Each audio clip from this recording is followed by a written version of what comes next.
What's up, YouTube? It's Jake. Here I'm gonna go replace this Stihl carburetor with this aftermarket Chinese carburetor. Now, this is not an official, like all designed Stihl carburetor, but it says Stihl on the metering diaphragm cover, but it says Walbro on the other side. But this doesn't say any of that. It doesn't say Stihl there. It doesn't say Walbro on the other side right there. So I'm gonna go ahead and put it in, because as you can see, this little fuel mechanism right here, this moves.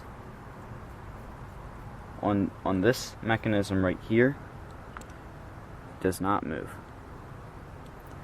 So that means the seal could have broke, and it could also be giving a bit fuel leak. Same with the fueling diaphragm.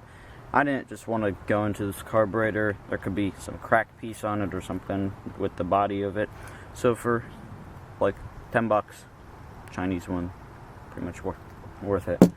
So I'm gonna go ahead and swap it out. So got some surgeons, I guess you would call them, just like pliers. They clamp together, pinch the line. I'm gonna get some gloves. These carburetors come pre-tuned and set. Now, they might require some minor adjustments, but hopefully it works well.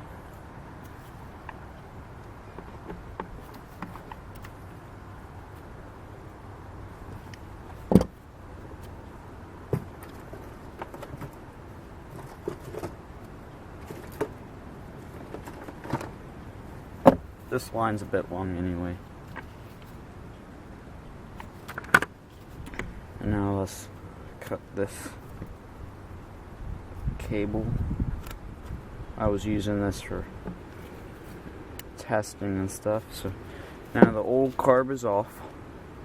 Now let's take a look at the choke mechanism. This is a little lever like that. This has a little extra to it. Now with this, I'll hold them in the same direction like I would be sticking it on. Choke's closed and it's pointing left. Choke's closed and it's pointing down. So, and that comes into effect when you have this little choke sign and arrow. So we're just gonna stick this on right now and go with it. We might have to make a little adjustment there later. But here's what we're gonna do. I took some gaskets off of a pool one that I had. It was a pretty new one. It wasn't used much, but the kit came with some new gaskets, so you bet I'm gonna use those. Oh, that's the old carb. Alright, let's see which one goes first. Yeah, for a Chinese design, they go in there pretty well and fit, so that's nice. I just gotta get this fuel line up onto the carburetor.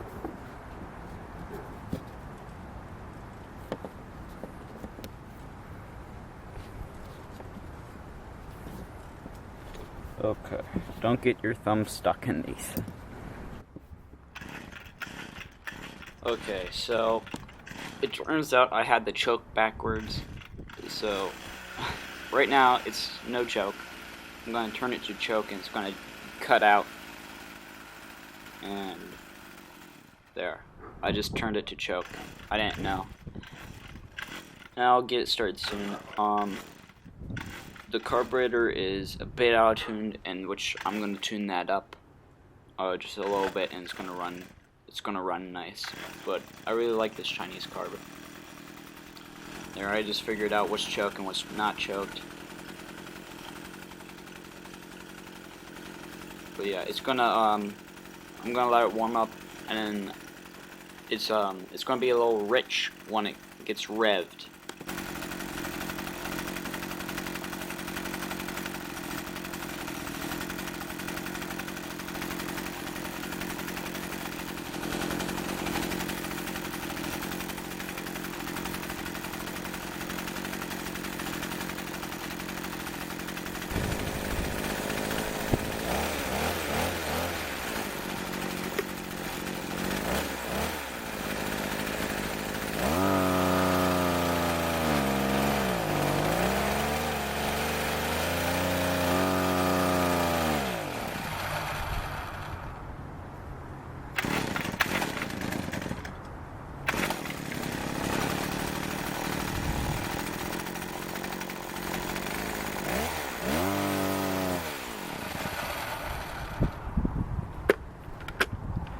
The carb needs a little adjustment on the high end screw, but it seems to come pretty much good. Let me grab a flathead.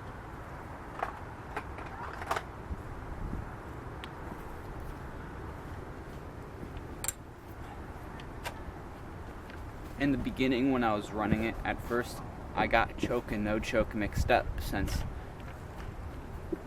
the Chinese kind of got the positioning of the little turn lever and a different thing, so just gonna have to make new marks on it.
Well, that concludes it pretty much.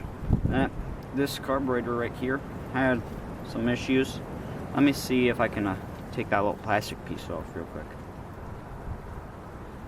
Let me get some pliers on that. Yeah, I think it will come off because you see the little brass under there, brass tubing. I think it will attach to that, but I'll start later for you guys. So far, it seems like a great machine with that Chinese carb. I'm very impressed that it started that easily, cold start. It's a bit humid today. Cool enough where I can wear my thin coveralls.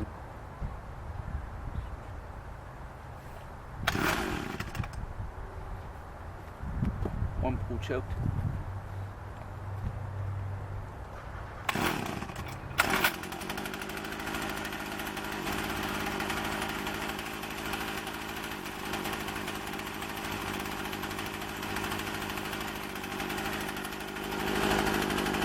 Too close to get it started, but the starter rope broke.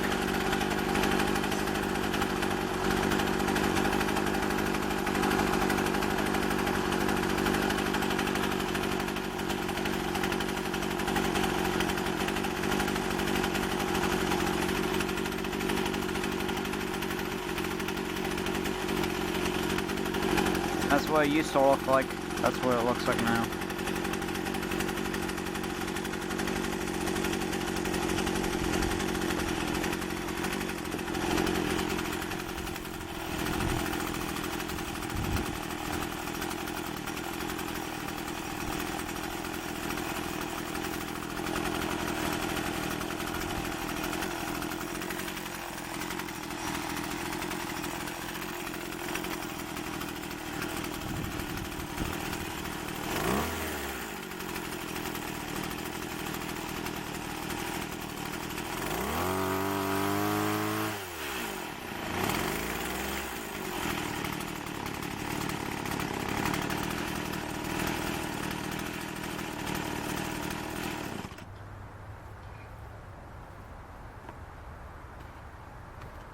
That's tuned. Okay, so I'm sitting here editing, and all of a sudden there's a package out front that's from Stihl. And the last video that I posted, the guy that's been helping me out at Stihl saw that I was wearing my Husqvarna helmet you just saw a little bit ago, and he was like, "I'm gonna get you a Stihl hat." So I get the Stihl hat in the mail. It's insanely nice. It feels great. It looks cool. It's just perfect. Powered by Stihl. That's just the greatest thing for me to wear at like forever, because it's so true. It's so true. I'm literally powered by Stihl, and I can't stress this enough. It's like this weed whacker is just amazing. So with the guy up at Stihl, it's like nice people, nice machines. It's like it's so great. It's like I can't stress that enough. And I'm sitting here, I'm wearing the hat right now, and I also wanted to say, I'm not sponsored by Husqvarna at all. I'm not sponsored by anybody, and I've worked on Husqvarnas before, like chainsaws and stuff. They're good, but I find Stihls to like attract me a lot more. Like, not because, oh, other people love Stihls and everything. Like, it's just something so nice about the way these things are built and how they look and how they perform, and the sounds of it's just something amazing about Stihls. And yeah, Husqvarna is competing with them, but now Husqvarna got bought out, and more Chinese parts are being thrown into their saws, and they haven't been out long enough to see a full reliability test. But it, I know that the helmet that I'm wearing is a Pro Forest. Uh, it's a great helmet for me. It's really a great helmet. It's what I could get at the time, and it was the best for the money that I could get at the time, so that was a go. I don't own any Husqvarna products other besides that helmet, so and I don't have any other engines besides like a Homelite chainsaw and the Stihl. But yeah, soon I want to get a Stihl chainsaw, a MS260. But yeah, I love this hat, and I just want to thank everybody, my family, the guy down at Stihl, just everybody that works for Stihl and works hard, and this is an amazing machine, and they're amazing people down there. And again, please don't go down there and be asking them for free stuff. That's not what I'm saying that I did or any of that. He just was so nice and sent me up this. And you'll see me wearing this hat in future videos. Thanks for watching.